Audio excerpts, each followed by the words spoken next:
Good. Good afternoon, everyone. I thought I'd come up here and give everyone a speech on how we can't be complacent in life, and if we do that, our dreams will die and stuff like that. It'd be kind of motivational towards the end. Well, in light of the election last week, I thought I'd do something just a little bit different. Instead, because Trump's focus is on making America great again, I thought I'd talk about what I believe is preventing us from doing just that. And it just happens to be complacency. Now you're probably thinking, how in the world does complacency prevent the United States from being the greatest nation on earth again?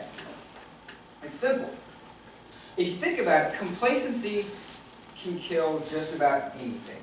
It can kill your dreams, your job, your professional development, personal development, anything. If you're a professor at a college or a teacher at school, and you think, well, you know what? I know all that I know about my subject. There's no need to go and read the latest history book or purchase the newest biology textbook and learn even more. My students have been fine for the past 10 years. I can teach them what I've been teaching the past 10 years worth of disciples.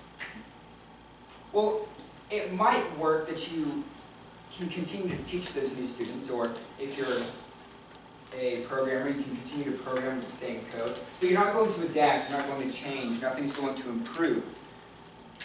And the reason I think that this hurts the United States is because a lot of the American population, obviously none of us are here, we all attend a school that pretty much demands that we be leaders and improve personally and in every way that it can force us to, whether we like it or not. But the vast majority of the American population has seemed to decide that it's fine. You know, the United States is a great place, right? Like, I believe that the United States needs to be improved, but at the same time, I won't deny that it's a great place. The problem is that a lot of people throughout the country have decided that it's good enough, that we're wealthy enough, we are wealthy, that we're powerful enough, that we are powerful. But the fact of the matter is as we begin to decide as a nation that we don't really need to improve because we're good enough,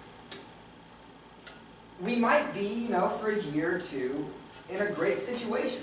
But 10 years down the line, when other nations like France decides that, it can still improve, well, the United States will have remained stagnant for those 10 years. So 10 years later, whilst the United States is where it is right now, and France is where it will ever be, wherever it will be in 2027, undeniably, France has become the better nation. Regardless of whether or not we're still more powerful, they're still improving, and and as long as they don't decide that they don't need to improve anymore, they can still continue to improve and eventually overcome the United States.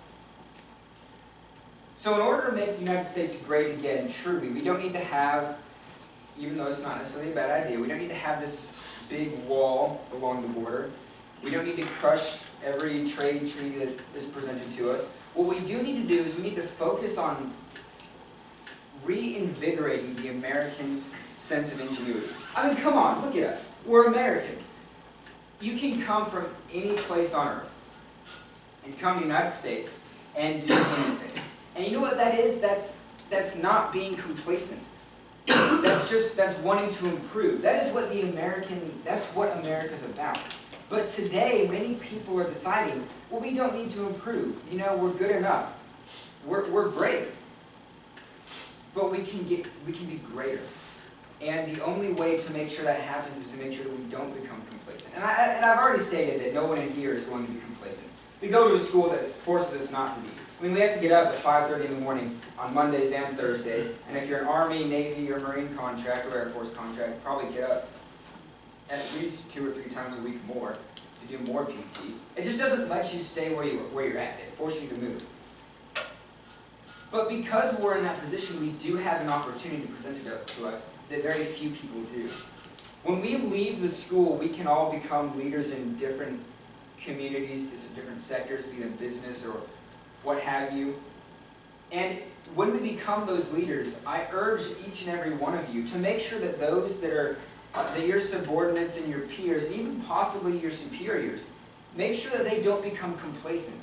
Because we can just slowly, like one person at a time, make sure that the people of the United States decides that, complacency isn't good, then we can slowly but very seriously improve the situation in the United States and really take the idea of making America great again and actually doing it, not just leaving it as an idea that one person that was just elected can put in power.